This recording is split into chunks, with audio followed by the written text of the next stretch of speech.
News 81కు స్వాగతం. జగిత్యాల జిల్లా కేంద్రంలోని గుట్టరాజేశ్వర స్వామి దేవాలయం ఆవరణలో భాగవత సప్తాహ ప్రవచనకర్త అభినవసుఖ భాగవత భాస్కర బిరుదాంకితులు బ్రహ్మశ్రీ బుర్రా భాస్కర శర్మ గారిచే శ్రీ శివ మహాపురాణ ప్రవచన జ్ఞాన యజ్ఞం ఈరోజు శుక్రవారం 5వ రోజుకు చేరింది. బ్రహ్మశ్రీ భాస్కర శర్మ గారు శివ మహాపురాణంలోని అనేక ఘట్టాలతో బాటు మరెన్నెన్నో చాలా మందికి తెలియని విషయాలను చాలా చక్కగా అర్థమయ్యేలా చెప్తున్నారు. కార్యక్రమం అనంతరం భక్తులందరికీ మహా అన్న ప్రసాదం అందించారు. అన్న ప్రసాద సేవలో సత్యసాయి సేవా సమితి కన్వీనర్ బట్టు రాజేందర్ ఆధ్వర్యంలో 40 మంది సత్యసాయి సేవా సమితి సభ్యులు సేవలందించారు. దాదాపు 1000 మంది భక్తులు అన్న ప్రసాదం స్వీకరించారు. ఈనాటి కార్యక్రమంలో జిల్లా వైద్యాధికారి డాక్టర్ సుజాత, జిల్లా ఉప వైద్య అధికారి డాక్టర్ ఎన్ శ్రీనివాస్, సామాజిక కార్యకర్త తవుటు రామచంద్రం, చంద్రకళ, శ్రీలత, గంగా, విజయవాణి, రజిత, లక్ష్మి, కళ్యాణి, నరేందుల అమర్, ఊటూరి భాస్కర్, ఊటూరి లక్ష్మీనరసింహారావు, ఊటూరి వేణుగోపాల్, కొత్తపెల్లి శ్రీనివాస్, ఊటూరి శ్రీనివాస్, ఊటూరి ప్రసాద్, ఊటూరి మహేష్, ఊటూరి నాగభూషణం, ఊటూరి హరీష్ భక్తులు పాల్గొన్నారు. ఆ దివ్యత్వం చేత లోకమంతా ఇవాటికి కూడా ఆ అరుంధతి నక్షత్రాన్ని పెళ్లి అయిపోయిన వెంటనే ఆ భార్య భర్తలకిద్దరికీ కూడా బయటికి తీసుకొచ్చి చూపిస్తారు అయ్యమ్మ. ఆ దివ్యత్వం చేత లోకమంతా ఇవాటికి కూడా ఆ అరుంధతి నక్షత్రాన్ని పెళ్లి అయిపోయిన వెంటనే ఆ భార్య భర్తలకిద్దరికీ కూడా బయటికి తీసుకొచ్చి చూపిస్తారు అయ్యమ్మ. అందుకని పెళ్లి ఈ మధ్యలో తారకాసురుడు అనే పేరు కలిగినటువంటి రాక్షసుడు వచ్చాడు. తారకో భవత్యేవ రాక్షసాధికం సర్వజ్ఞత్వం ఏవ ప్రవర్తయ తపసా కుర్యాత్. ఆ తారకాసురుడు అనబడేటువంటి వాడు పెరిగి పెద్దవాడై తపస్సు చేశాడు. తపసా కుర్యాత్ నివర్తిత తపస ఎదటగానే తపస్సు చేశాడు. నాకు అప్పుడప్పుడు అనిపిస్తూ ఉంటుందండి, ఏమని అంటే రాక్షసులను కూడా మనం గురువులుగా భావించాలి. ఎందుకు గురువులుగా భావించాలి అంటే పట్టుదలగా భగవదారాధన చేయటంలో మనం ఎవరిని గురువులుగా స్వీకరించాలి అంటే వాళ్ళ గురువులుగా స్వీకరించాలి. ఒకసారి జపం చేయడానికి కూర్చున్నా, తపస్సు చేయడానికి కూర్చున్నా మరల లేవకుండా ఎటువంటి పరిస్థితి వచ్చినా, ఏ స్థితిలో మనం ఉన్నా ఏం మాత్రం చలించకుండా కదలకుండా అలా ఉండి తపస్సు జరుగుతామా చెప్పండి? కాస్త శబ్దమైతే చాలు. అందుకని పెద్దలు ఏం చెప్పారు? ఒంటింటికి ఆనుకుని పూజా మందిరము ఉండరాదు అని చెప్పారు. అసలు ఇప్పుడు ఉండరాదన్నారు కనుక ఒంటిళ్ళు మాత్రం ఉంటుంది, పూజా మందిరం ఉండటంలా తీసేశారు. ఒంటింట్లో ఉండకూడదు అని చెప్పారు కనుక ఆ అపార్ట్మెంట్ కట్టేవాళ్ళు కూడా జాగ్రత్త తెల్లం దొరికితే దాన్ని ఇంకో దాంట్లో కలిపితే అది పెద్దదిగా కనపడుతుంది కదా. ఆ కారణం చేత అసలు పూజ చేసుకుంటున్నాం. ప్రత్యేకించి ఆ భగవాన్ ఏమంటే వాడు జపానికి కూర్చున్నారండి. ఆవిడ చక్కగా వంట చేస్తుంది, మంచి తాళి. ఏ రాక్షసుడు తపస్సు చేసినా ఏం వరం కోరుకుంటారు అంటే మా భూమే మరణం వరదోత్తమా, నువ్వు నాకు వరం ఇవ్వదలుచుకుంటే మా భూమే మరణం. ప్రజాపతి అంటే ప్రజాపతులకు అందరికీ కూడా అధికారి. ఆ ప్రజాపతులు బ్రహ్మలోకానికి సత్యలోకానికి బ్రహ్మ తర్వాత నెక్స్ట్ ఎవరయ్యా అంటే దక్ష ప్రజాపతి. ప్రిన్సిపాల్ గారి తర్వాత అసిస్టెంట్ ప్రిన్సిపాల్ ఎట్లా అధికారం, బ్రహ్మదేవుని తరువాత దక్ష ప్రజాపతి అధికారి అక్కడ. ఆ కారణం చేత దక్ష ప్రజాపతి వచ్చాడు కనుక అందరూ లేచి నుంచున్నారు, విష్ణువుతో సహా లేచారు. లేవని వాళ్ళు ఎవరు అంటే ఇద్దరే, ఒకరు బ్రహ్మదేవుడు, ఒకరు పరమేశ్వరుడు. వారిద్దరూ లేవ. బ్రహ్మదేవుడు అంటే దక్ష ప్రజాపతికి తండ్రి. నా తండ్రి కనుక అతడు లేవవలసిన పని లేదు. కానీ ఈ కూర్చున్నటువంటి ఇతడు ఉన్నాడే, ఇతడికి నేను తండ్రితో సమానమైనటువంటి వాడిని.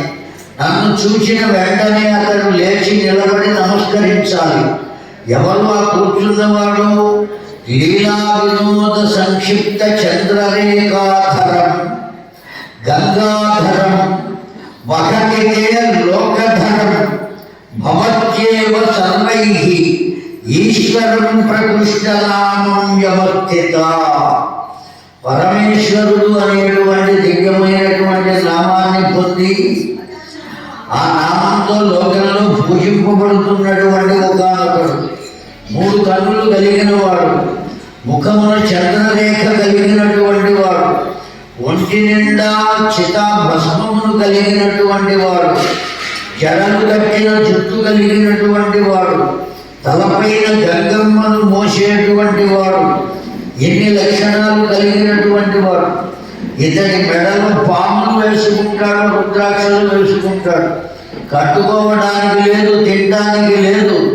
ఇంత నీచుడికి నా కుమార్తెను ఇవ్వడం నేను చేసిన తప్పు అనుకున్నాడు. ఎవరు అనుకున్నది ఈ మాట?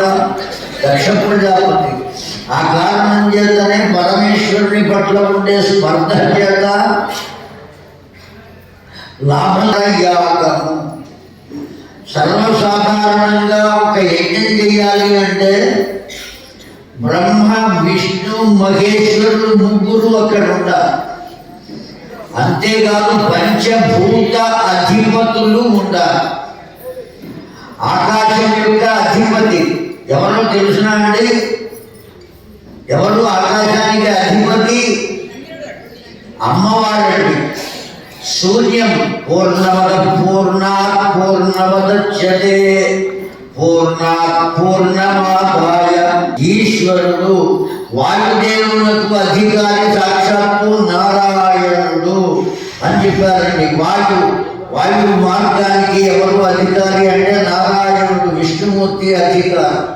అలా దిక్పాలకులందరకు జలమునకు అధికారి ఎవరు? జలమునకు అధికారి గణపతి అని చెప్పారు. పంచభూతాలు కదా. జలమునకు అధికారి ఎవరు అంటే గణపతి అని చెప్పారు. అగ్నికి అధికారి ఎవరు అంటే సూర్య భగవానుడు అని చెప్పారు. కనుక పంచాయతనము ఏదైతే ఉన్నదో ఆ పంచాయతనం కూడా పంచభూతములకు ఆధారమైనది. పంచాయతనము అంటే విష్ణు, ఆదిత్య, అంబిక, గణనాథ సహిత ఉమామహేశ్వర దేవతాభ్యో నమః. 5 ఉంటాయి ఆ పంచాయతనంలో. విష్ణువు అంటే ఎవరు? సాలగ్రామమే విష్ణువు. ఆదిత్యము అంటే స్ఫటికము, ఆదిత్యం. అంబికము అంటే అదో రకమైనటువంటి రాయి, అమ్మవారితో సమానం. మీకు బాగా తెలియాలి అంటే గుర్తు చెబుతా. నాపరాళ్ళు అని ఎప్పుడైనా చూసారా?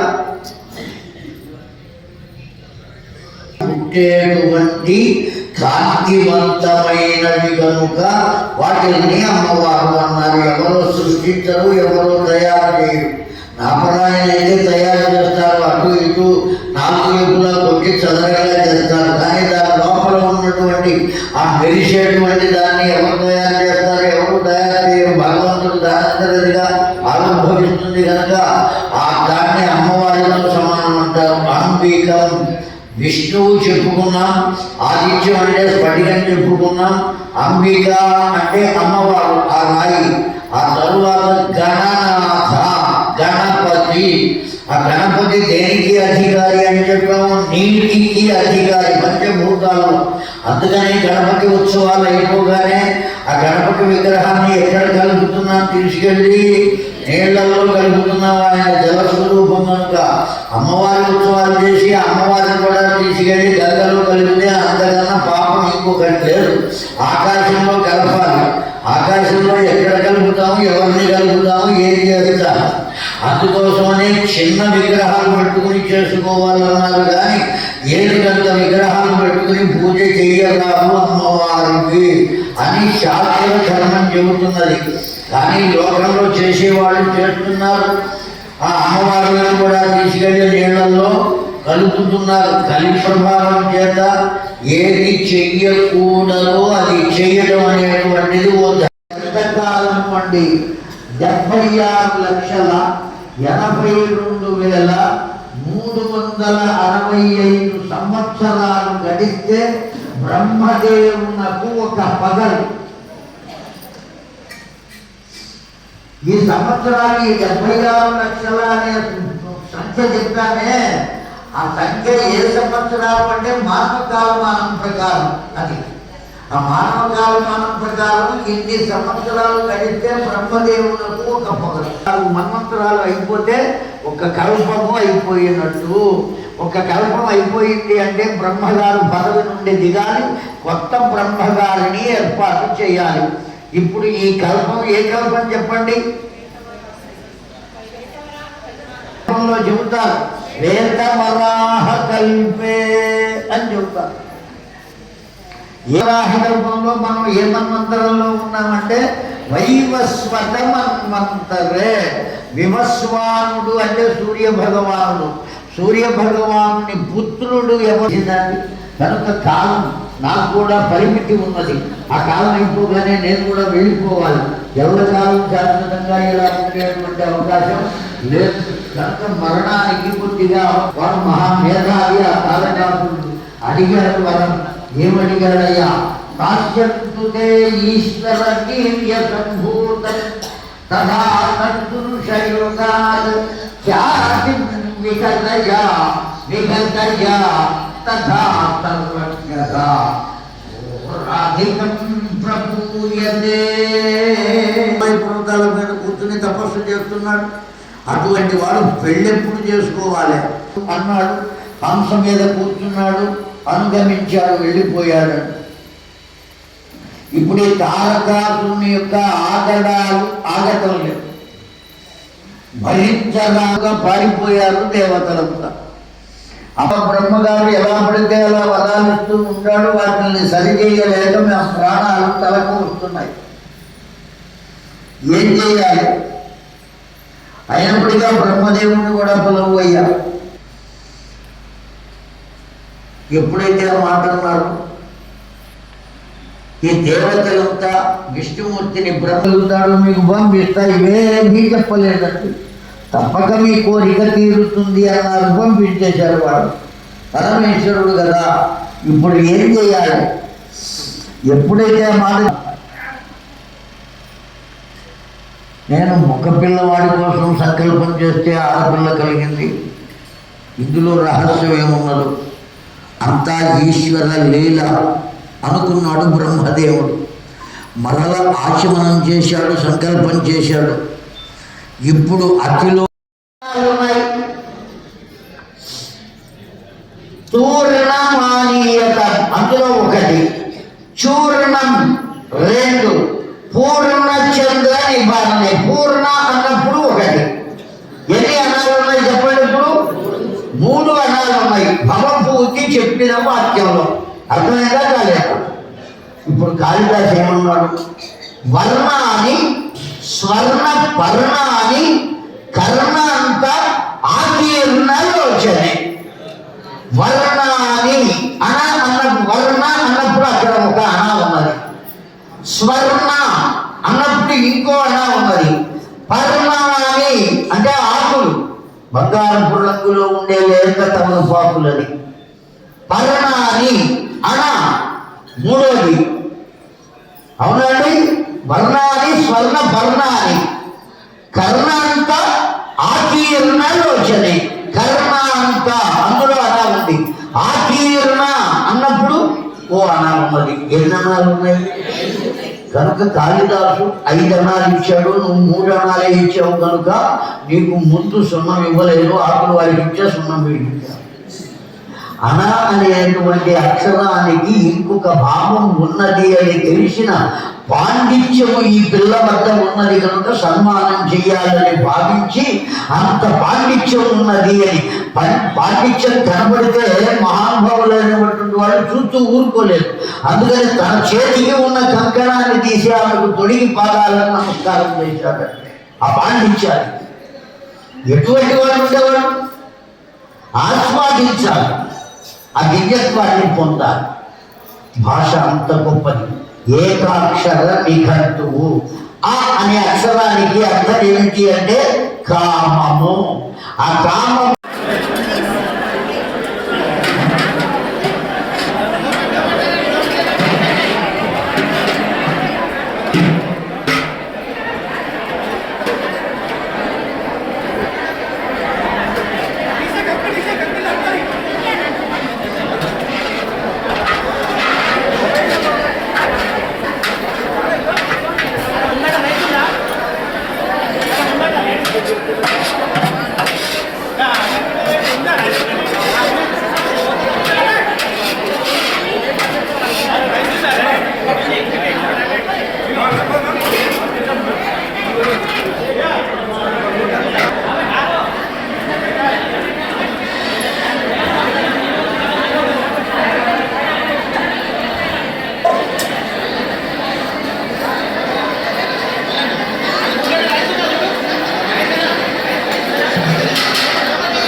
వారికి చూపించి పైన రసీదు పొందవలసిందిగా కోరుతున్నాము.